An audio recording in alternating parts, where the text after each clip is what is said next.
Hey guys, it's Courtney and welcome. Today I'm doing something a little bit different. I thought it would be fun to dig out some old cards. This is a box full of cards that I made when I first started paper crafting. So I'm going to just reach in and grab one and hopefully be able to recreate it, and hopefully it will be a little bit better than it was 6 or 7 years ago. So the one I chose was not all that bad, actually. The coloring's not so great. The ink blending is pretty much a mess. Even the cardstock I used was pretty flimsy. I don't even know what size card this is. I think I just randomly cut. I don't think this is like a standard card size. Unbelievably, I found the stamp that I used for this card. This was back in the day when I stored all my cards in CD cases, and I still have them. I haven't used them in a very long time. So I am going to start by using my Simon Says Stamp Intense Black ink, and I'm using full stick Post-it notes here just to create some masks. That way I can cut all three at a time, and it'll just save me a little bit of time. I know you can use a scan and cut to cut out masks, but I think it's easier just to fussy cut them myself.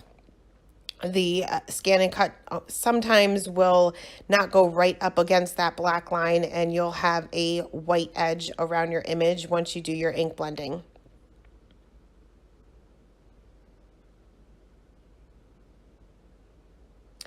Once my masks were cut out, I took a piece of Neenah Solar White 80-pound cardstock cut down to just slightly smaller than an A2 size card base, which is actually a standard size card, unlike the first one.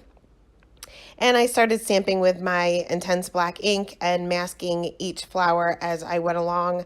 I tried to keep it as close to the layout as the original, just to kind of do a little bit of comparison at the end.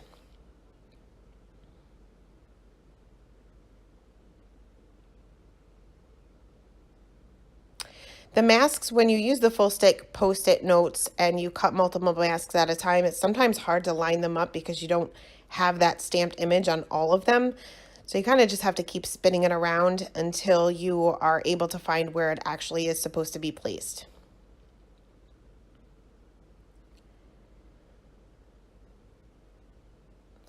Now I have no idea what color Distress ink I used in the original card. So I chose Wild Honey and Rusty Hinge, which pretty much matches what I did originally. I started with the Wild Honey, started around my edges and worked my way towards the flowers.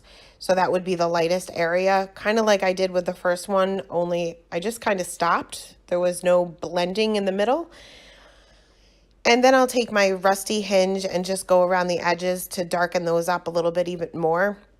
I think I made this card back when distressing was huge. Not that it isn't still, but we do more with other colors other than just making something look distressed. We can use distressings for a lot more.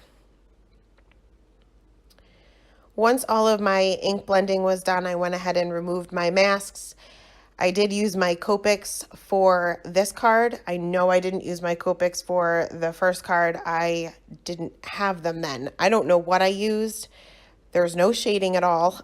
So I may have used, I think I had Spectrum Noirs back then, and obviously didn't know how to use them because it looks like it's just one color. So I'll just show you a little bit of the coloring here. I started off with my lightest color and I laid out where my darkest areas will be. I kept the coloring pretty simple. I didn't worry too much about shading, but for these flowers, my darkest areas will be closest to the center of the flower and the tips of the petals, just to kind of make it look like the petals are kind of bowed out a little bit. So my highlight will actually be in the center. There are little lines in this stamp, so I kind of made those a little bit darker as well, just to kind of go along with the image itself. Once my lightest color was laid out, I went on to my darkest color, which is actually an E marker, and I'm just going to show you the one petal here. Went over those areas that will be my darkest, and then going in with my mid-tone, both of my mid-tones, and then back to my lightest color.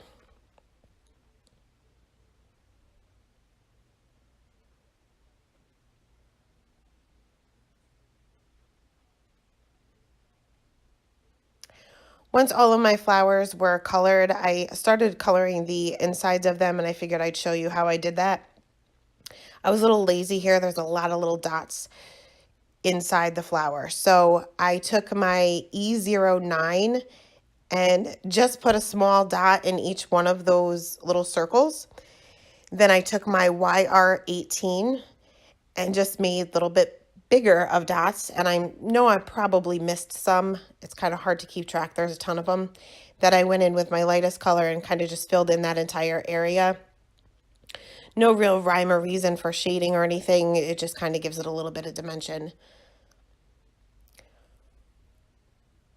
For the little stamen, I think they call them, I went over those with my white gel pen. I'm a messy colorist, so I tend to not pay attention to things that aren't supposed to be colored. So I just go in with my white gel pen and fix that up a little bit.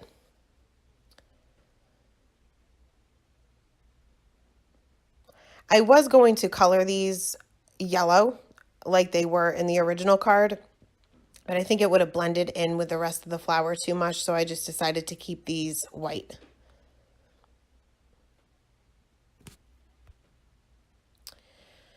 Next, I took a Copic marker and just kind of went over some of the areas where my masking wasn't perfect and I might have a little white edge around my flowers. The color that I chose was a little bit too dark, or too bright, I should say.